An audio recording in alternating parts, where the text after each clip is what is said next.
Hello बच्चों, आज हम बीए फाइनल में नवीन लोक प्रशासन का विकास पढ़ेंगे। कल हमने पढ़ा था नवीन लोक प्रशासन के लक्ष्य।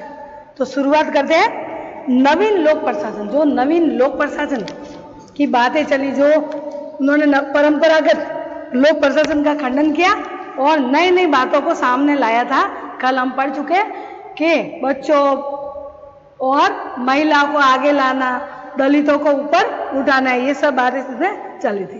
तो नवीन लोक प्रशासन में विकास में थोड़ा सा परिचय ले ले। सन 1968 1968 के बाद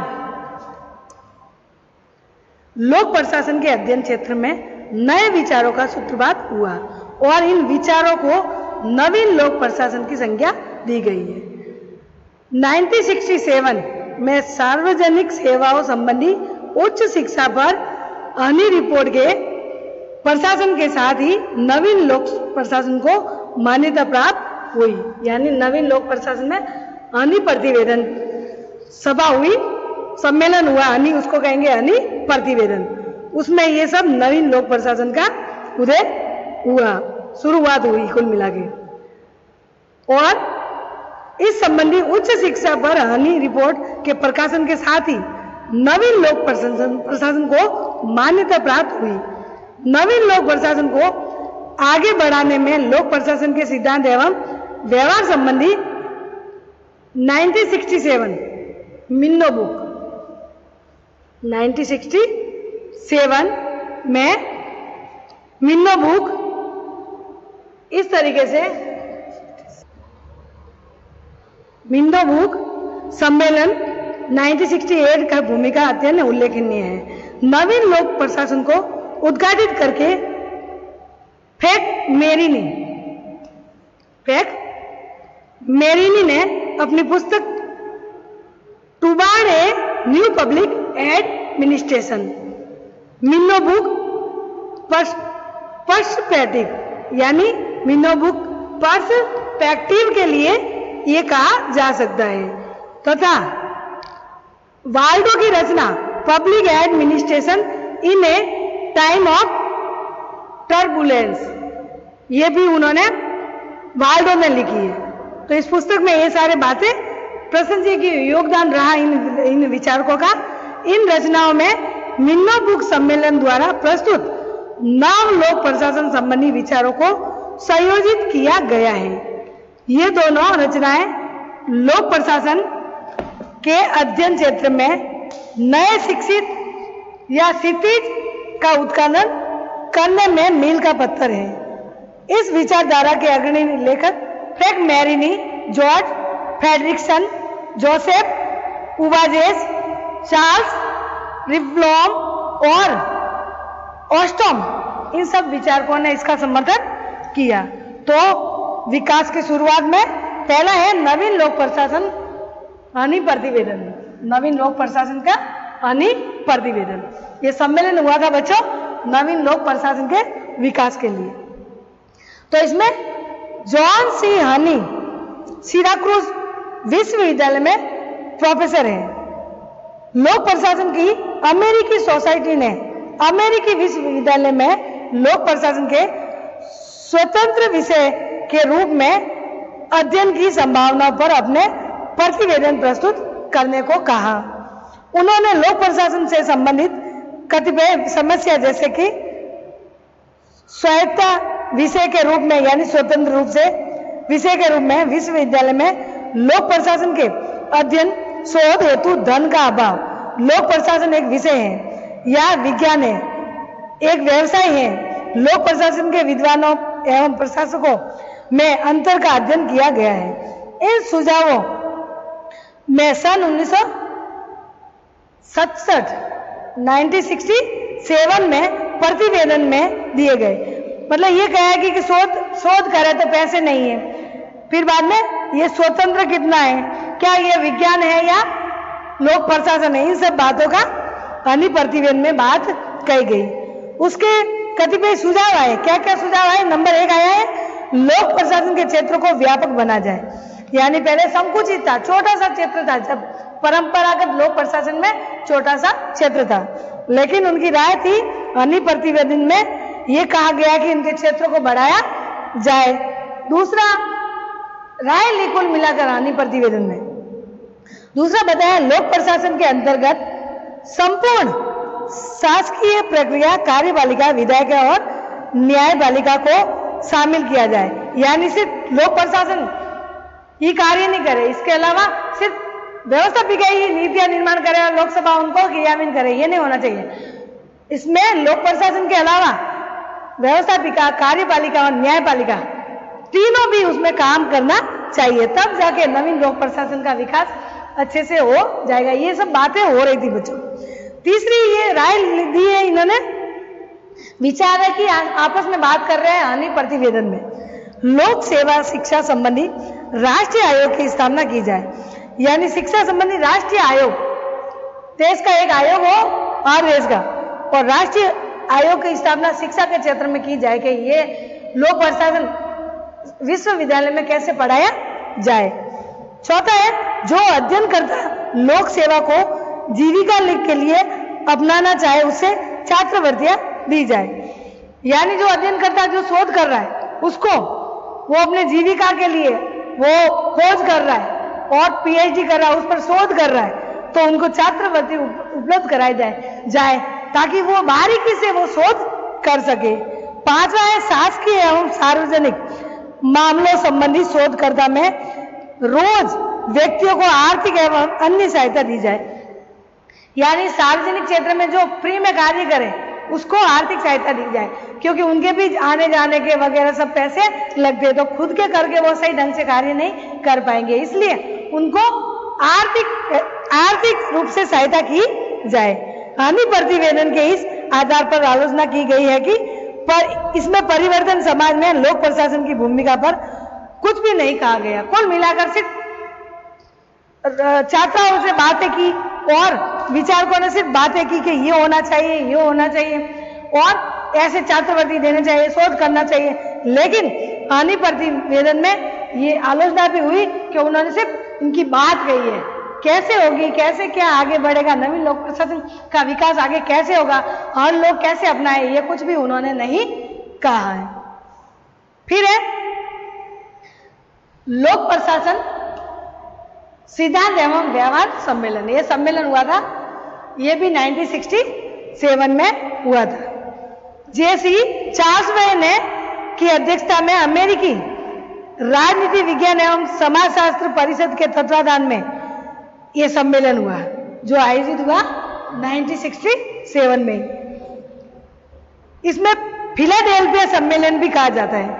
देखो अमेरिका का संविधान बना तो फिलाडेल्फिया सम्मेलन में ही उनका क्या होता, संविधान का निर्माण हुआ था। और इसमें भी लोक प्रशासन के सिद्धांत व्यवहार में इसमें भी सम्मेलन हुआ जो फिलाडेल्फिया के नाम से जाना जाता है। इस सम्मेलन में लोक प्रशासन के सिद्धांत एवं व्यवहार, क्षेत्र, अध्ययन पद्धतियां आदि विषयों पर गंभीरता पूर्वक चर्चा हुई। सम्मेलन में कतिपय निष्कर्ष इस प्रकार रहे, यानी सम्मेलन में क्या निष्कर्ष निकालने गए और कैसी कैसी बातें सामने आई। इसमें पहला है लोक प्रशासन के बीच में स्पष्ट करना कठिन है। यानी लोक प्रशासन के क्षेत्र को स्पष्ट नहीं किया जा सकता कि कितना उनका क्षेत्र उनके अंदर में आएगा, तो इसको स्पष्ट नहीं किया जा सकता। तो ये बात उसमें सामने आई और स्पष्ट और कठिन है। दूसरा है नीति निर्माण और लोक प्रशासन का विभाजन गलत है। यानी उस दूसरे सम्मेलन जो सम्मेलन में कहा था कि लोक प्रशासन तो कार्यान्वित करेंगे और व्यवस्थापिका उसको नीतियों का निर्माण करेंगे, लेकिन इसमें यह गलत बताया गया है कि लोक प्रशासन नीति निर्माण लोक प्रशासन के विभाजन गलत, यानी नीतियों का निर्माण में विभाजन नहीं किया जा सकता, इसको अलग अलग नहीं किया जा सकता, सभी मिलकर ही नीतियां बनाएंगे।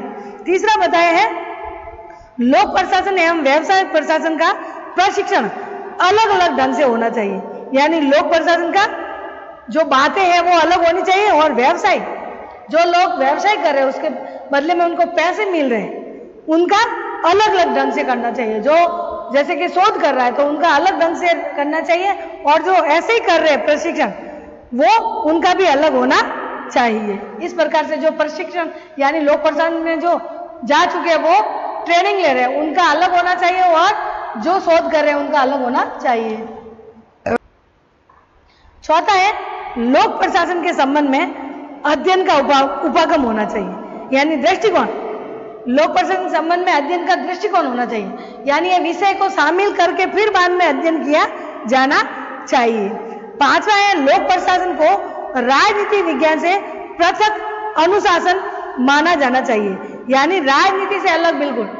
व्यवस्थापिका नीतियां वगैरह निर्माण करती है, कार्यपालिका लागू करती है, न्यायपालिका उनकी व्यवस्था उनकी रक्षा करती है, लेकिन ये जो लोक प्रशासन में ये सम्मेलन है जिसमें फिलाडेल्फिया के सम्मेलन में उसको ये कहा गया है कि राजनीति विज्ञान और लोक प्रशासन को अलग रखा जाए, अनुशासन में अलग रखा जाए, क्योंकि लोक प्रशासन एक गवर्नमेंट सर्वेंट और वो बुद्धिजीवी करते हैं और राजनीति कोई भी कर सकता है, इसलिए उनको अलग रखा जाए। छठा है पद सौंपनीय धारणा तर्क संगत नहीं, यानी पदों को सौंपा जाए तो उसको तर्क संगत होनी चाहिए, और जो जैसे कि अर्थशास्त्र का ज्ञाता तो उनको बजट बनाने के लिए देना चाहिए, तो तर्क संगत होना चाहिए। सातवां है भावी प्रशासकों को व्यावसायिक प्रशिक्षण संस्थाओं में प्रशिक्षण किया जाना चाहिए, यानी उनको भावी जो प्रशासक है जो उसके ज्ञाता है उनको प्रशिक्षण यानी ट्रेनिंग दी जाए उस संस्थाओं में, ट्रेनिंग देके फिर बाद में ये बातें उनसे करवाई जाए और कार्य करवाई जाए।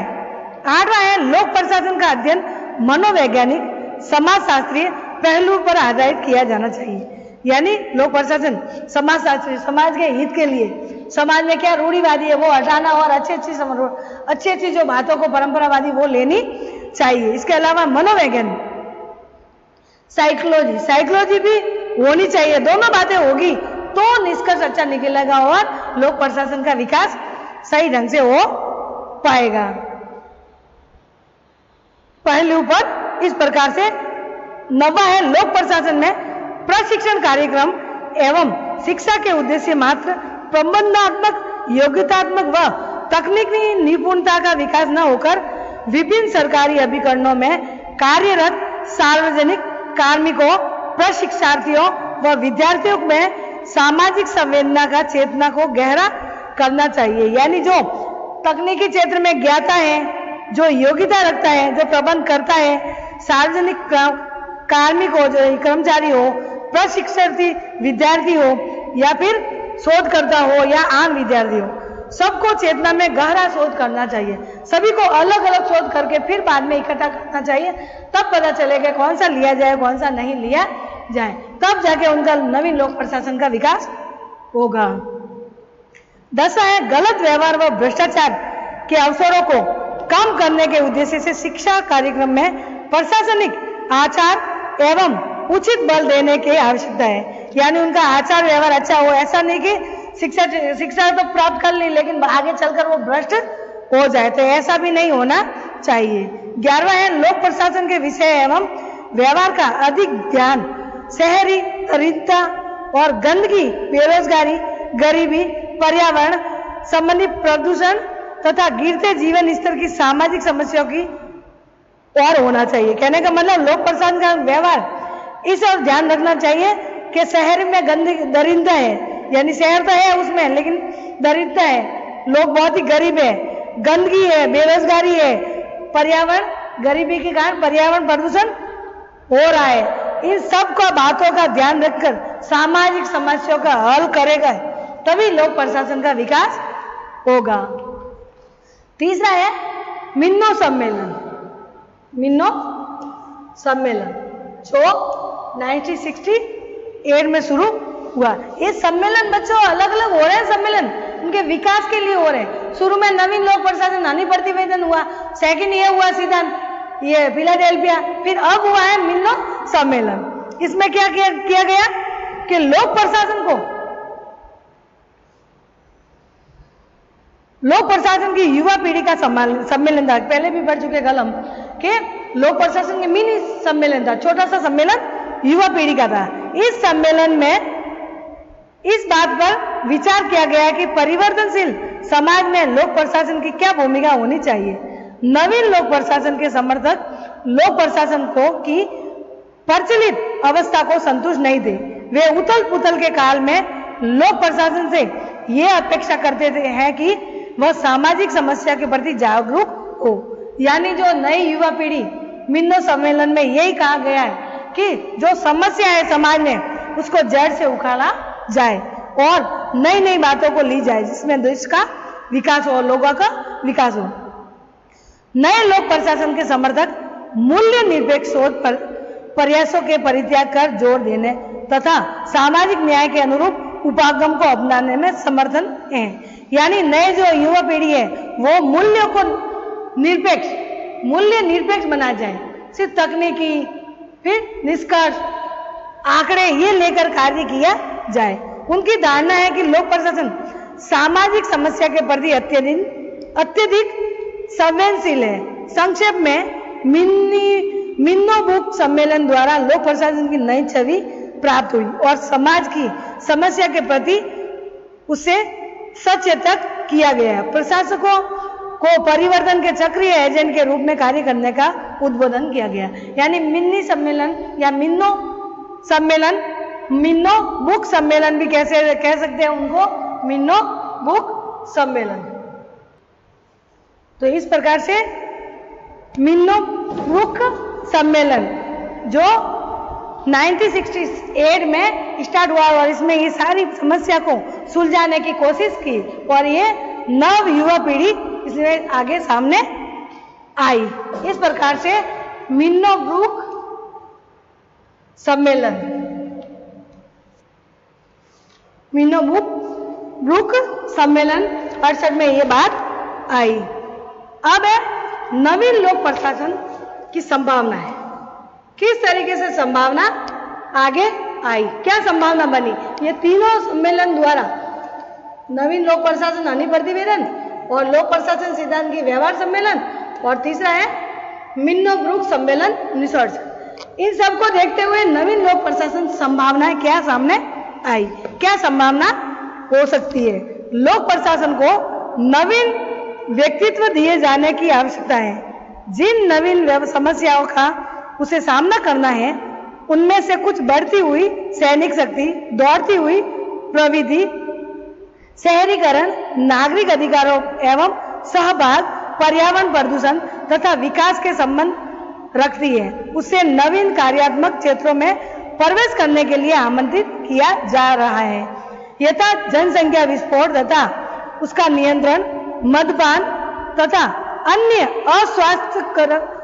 अस्वास्थ्यकारक उत्पादनों की रोकथाम, पर्यावरण एवं प्रदूषण से संबंधित व्यवस्था, पुलिस और अपराध, विदेश मामले तथा सांस्कृतिक आदान प्रदान, सार्वजनिक नैतिकता, मानव अधिकारों का संरक्षण एवं संवर्धन, सतत विकास आदि। इसके लिए लोक प्रशासन सिद्धांत में नवीन संगठन संरचनाएं, प्रक्रियात्मक कार्य विधियां आदि विकसित करने की क्षमता होनी चाहिए। यानी लोक प्रशासन की संभावना थी कि ये जो सम्मेलन हुए इन सब बातों का ध्यान रखना चाहिए। जहाँ जनसंख्या विस्फोट है वहां भी कंट्रोल करना चाहिए, जो पर्यावरण प्रदूषण उनका ध्यान रखना चाहिए, जो मद्यपान कर रही है नई पीढ़ी उनको पर रोक लगानी चाहिए, इन सब का ध्यान रखना चाहिए।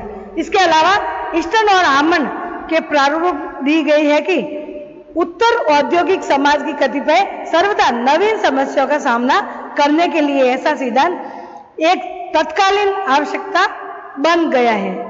काइनन ने नवीन लोक प्रशासन को उत्साही, सुधारक, सजग नीति निर्माण, सामाजिक परिवर्तन का अभिकर्ता, संकट प्रबंधक, मानवीय नियोक्ता, मध्यस्थ, राजनीतिक आंदोलनकर्ता, रचनात्मक, आशावादी नेता आदि भूमिका प्रदान की है। निसंदेह इस भूमिका के निर्वहन के लिए इसमें नवीन गुणों एवं क्षमताओं की आवश्यकता होगी। एक सामान्य लोक प्रशासन सिद्धांत इस दिशा में निरंतर मार्गदर्शन करता रहेगा। स्पष्ट ऐसा लोक प्रशासन सिद्धांत लोचनीय, गतिमान, आनुभविक और लक्ष्यमुखी, सृजनात्मक हो सकता है। इस प्रकार से वर्तमान में राजनीति में लोक प्रशासन को विकास को रूप में देखते हुए निर्माण और विकास की कार्य काफी संभावनाएं बढ़ गई, यानी संभावना बढ़ गई। इस प्रकार से बच्चों ये लोक प्रशासन के विकास और इसमें हमने बात की। अब लोक प्रशासन का थोड़ा बात करते हुए उनकी नवीन लोक प्रशासन के आलोचना और मूल्यांकन की ओर भी ध्यान होना चाहिए। तो आलोचना क्या हुई? नवीन लोक प्रशासन के अनेक चिंतक ने नए रूप में मौलिक विषय के रूप में प्रतिष्ठित करते थे, यानी नवीन लोक प्रशासन में इतनी अच्छी बातें कही फिर भी उनका आलोचना और मूल्यांकन भी हुआ। तो किंतु कतिपय आलोचना नवीन लोक प्रशासन की परंपरागत प्रशासन का ही एक संशोधन रूप मानते हैं। कैंपबेल के अनुसार नवीन लोक प्रशासन के विषय मौलिक अधिकार की अपेक्षा पुनः व्याख्या पर अधिक बल देता है। इसी प्रकार अन्य विद्वान रॉबर्ट डी गोलम्ब्ल्यूक्यू ने नवीन लोक प्रशासन शब्दों में क्रांतिवाद का उद्घोष करता है, किंतु वास्तव में यह पुरातन सिद्धांत व तकनीकों की स्थिति है। इस आलोचकों के बावजूद निग्रो ने उसका मूल्यांकन करते हुए स्पष्ट कहा है कि जब से नवीन लोक प्रशासन का उदय हुए मूल्य और नैतिकता के प्रश्न लोक प्रशासन के मूल्य महत्व में बन गए। यानी ये आलोचना हुई है, फिर भी ये कहा जा सकता है कि इतना भी आलोचना नहीं है, क्योंकि उन्होंने इतना मत दिया और इतनी सारी समस्या को सुलझाने की कोशिश की है, इसलिए ये लोक प्रशासन की इतनी आलोचना नहीं हो सकती। तो उनका मूल्यांकन करें।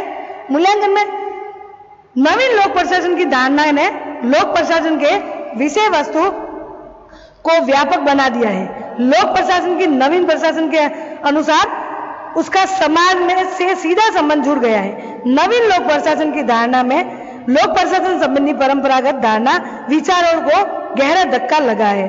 लोक प्रशासन का क्षेत्र बड़ा है, ये और एक अधिक रूप से आदर्शात्मक होता जा रहा है, क्योंकि ये एक सामाजिक समता के प्रति उन्मुखता, गैर नौकरशाही विकेंद्रीकरण, लोकतांत्रिक निर्णय प्रक्रिया, आचार संबंधी व्यवहार एवं निरंतर फैलती हुई प्रशासनिक व्यवस्था है। नागरिकों की भागीदारी के प्रश्न से संबंधित ये लोक प्रशासन को नौकरशाही के जाल से निकालकर मैनेजरियलिज्म की ओर से उन्मुख करना चाहते हैं। इस पद सोपान की कड़ाई से कर्मियों को मुक्त और साहसिक सरकार की अवधारणा को साकार किया गया है। इस प्रकार नौकरशाही के मैक्स वेबर प्रतिमान के नवीन लोक प्रशासन की सीधी चुनौती देना मुश्किल है।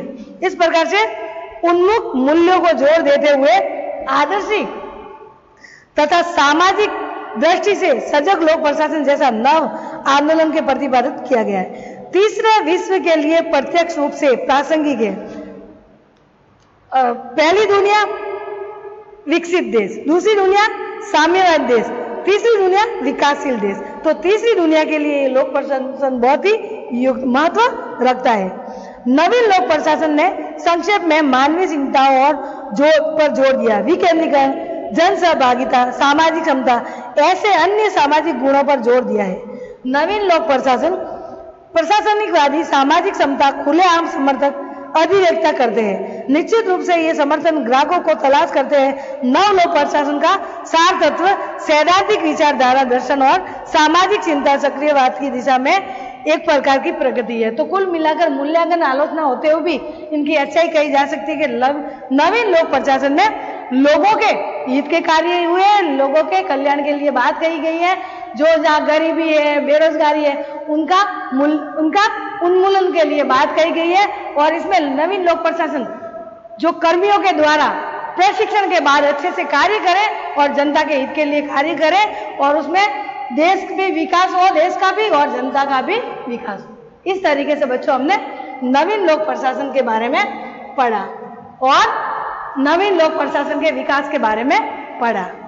कल हम अलग से टॉपिक लेके आलोचना वगैरह हो गई, लोक प्रशासन के अध्ययन के बारे में आगे और भी हम पढ़ेंगे। ठीक है बच्चों, बाय।